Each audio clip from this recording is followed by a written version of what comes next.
Well, hey guys, welcome back to my channel. If you're new here, I'm so glad you stopped by. Now, I don't know if you can hear it, but it's pouring rain outside. It's like 42 degrees here in California, and we are not used to this weather. So I'm gonna be making something warm and comforting in the crock pot today. It's gonna be orange chicken. Now, I first discovered this recipe over at my friend Dolores's The Baking Diva channel, and she made hers with chicken breast, but I'm gonna make mine with thighs because that's what Chris likes. It looked so delicious and so easy, and I had to try it. Now, I'll put a link to her channel down below, so please go and visit her. She is an awesome lady, so stay tuned.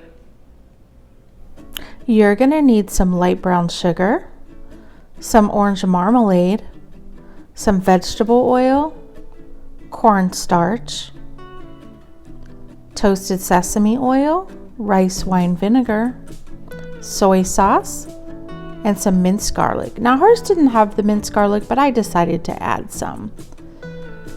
Now, this is simply a matter of combining most all of the ingredients in the bowl.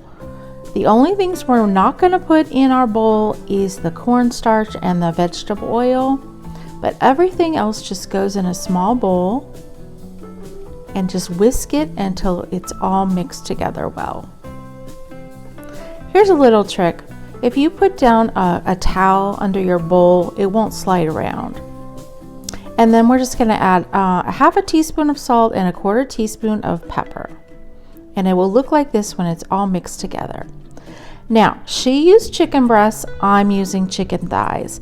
Now, I got these on sale for $3.99 because they were already marinated with some garlic flavor to it. But normally you would just use regular chicken thighs, just plain. And now you're gonna put the cornstarch in a Ziploc bag along with your chicken pieces and give them a good shake, and then I just transferred it to a bowl. Now, I'm only putting in half the chicken at a time because I don't want to crowd the pan, because we want them to get a little bit brown. And if we put all of them in at once, it's going to end up steaming instead of browning. So after a couple minutes, I just flipped them over and see they got a nice light brown color. Now, we don't want to cook them all the way through because they're going to be cooking in the crock pot. We just want to get some color on them and a little crispness. Now, here I am just doing the second batch, and I put them in the crock pot and I just poured the sauce evenly over the top. How easy is that? Then we're just going to set this.